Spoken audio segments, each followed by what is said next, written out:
Now, these are my NFL Week 14 picks and predictions, and I pray to God that they are correct because I might just have a 12-leg fucking parlay on it.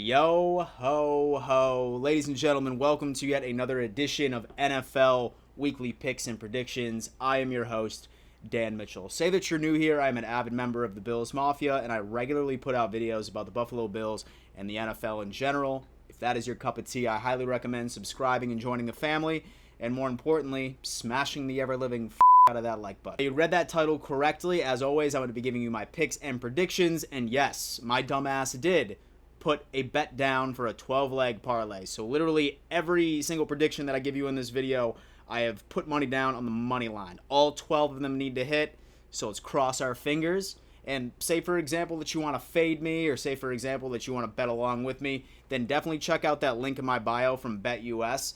They're going to give you a free $50 just for signing up, and then they'll match 125% of your initial deposit as well. So happy gambling. Enjoying the best sports book in the game, BetUS, baby. So we're just going to jump right into this, ladies and gentlemen. Starting off, Raiders, Los Angeles Rams. I see the Raiders winning this game. I mean, let's be honest with ourselves. The LA Rams are probably going to be starting Baker Mayfield. How many more chances is the league going to give this man? And so I think the Raiders are going to go on a nice little win streak. Still not going to make the playoffs, just to go on ahead and hopefully be able to save McDaniel's job. Next up, we have the Minnesota Vikings and the Detroit Lions. Now, listen, this offense for the Detroit Lions is super exciting, but they're going up against Kirk Cousins at 1 p.m.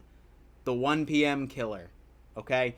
No way that they lose this game. I think it's going to be tight, but I see the Vikings coming out on top on this one. Next up, the Ravens and the Steelers. This one is going to be a toss-up. I'm not going to lie to you. So especially since we have no idea if Lamar Jackson is going to be able to play this game, you can really never count out Mike Tomlin and the Steelers, but even if Lamar Jackson does not play, I still think the Ravens are going to come out on top on this one. This next game is going to be the Cleveland Browns and the Cincinnati Bengals. I do see Deshaun Watson still having a couple more weeks to knock the rust off, and the Bengals are absolutely hot right now. I see the Bengals winning this one handedly, with Joe Burrow just going out there and whipping his massive out and putting on a highlight display. The New Jersey Jets and the Buffalo Bills. Listen, as a Bills fan, I've been wanting revenge ever since the last time that we faced off against this team. We have a healthy defense now. Matt Milano, while on the injury report, I do see him being out there, and Trey White is going to be mixed in again, hopefully playing the entire game. Same with Tremaine Edmonds, and same with Jordan Poyer. I think that we are going to end Mike White's career once again like we did last year. The Buffalo Bills, I'm taking them with an easy win. The Houston Texans and the Dallas Cowboys. I mean, I really don't think that this requires a lot of analysis. You are going up against one of the shittiest teams in the NFL and one of the best teams in the NFL. I hate to be a front runner, but I see the Cowboys absolutely murking this poor squad. The Philadelphia Eagles and the New York Giants. This is going to be an interesting divisional matchup, but let's be honest with ourselves. I think the Eagles are going to beat them by at least 2 scores. I like what Dable has been doing with the Giants at this point, but I don't see this being close. I have the Eagles winning this handedly. The Jaguars and the Titans, yet another divisional matchup coming up this week. The Jaguars just aren't there yet. I do think that they have a lot of promise with Doug Peterson as their head coach, but I think that the Titans are going to come back. After a loss, they'll bounce back, and they'll end up having a dominant performance, and I see Derrick Henry coming out of his slump. The Kansas City Chiefs and the Denver Broncos. Well, I do see this being a very low-scoring game. I'm going to have the Chiefs come out on top. The Denver Broncos defense is fantastic. If Russell Wilson were to able to play some sort of competent football this year and not forget how to play in general, so I think that this would be a little closer than a lot of people think. But I see the Kansas City Chiefs coming out on top.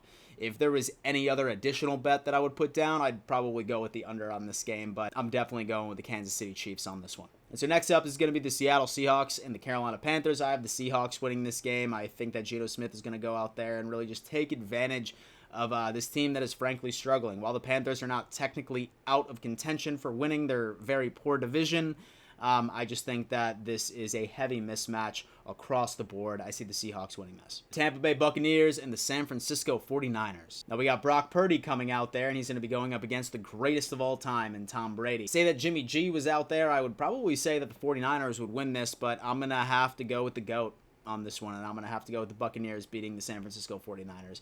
I see Tom Brady making more plays than Brock. The Dolphins and the Chargers, I see an upset here, ladies and gentlemen. I see the LA Chargers winning this game. Yes, I know that they're injured. I think that this is going to be very high stakes. I'm certainly going to be tuning in. And so you have Tua and Justin Herbert, who have been subject of debate for the past couple of years of whether or not the Dolphins should have picked him instead of Tua.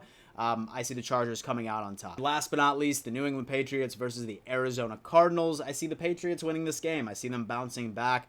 I think the Cardinals have been the most overrated team in the NFL for the past couple of years, ever since they ended up drafting Kyler Murray. I see the Patriots coming out on top with a huge defensive showout, and once again proving that the Cardinals are absolute frauds. Yeah, ladies and gentlemen, that's going to be my weekly picks. Do me a favor, leave a comment. What do you think? Do I have a chance of winning my parlay? And so once again, make sure you subscribe to this channel, join the family, smash that like button. And before I let all of you go, I got to leave you with one thing. Let's go Buffalo.